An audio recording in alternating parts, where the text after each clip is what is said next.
ရှေးဟောင်းကြောက်ခက်ကာလတွင်လူသားများမီတဘာဝအလဲ၌အသက်ရှင်နေထိုင်ကြသည်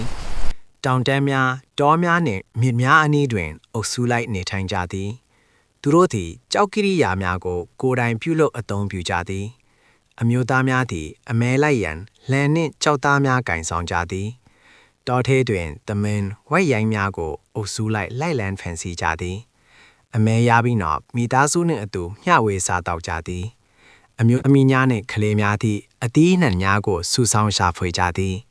တတိများအမြင့်များနှင့်ပစ်လက်စာများကိုစုဆောင်းကြသည်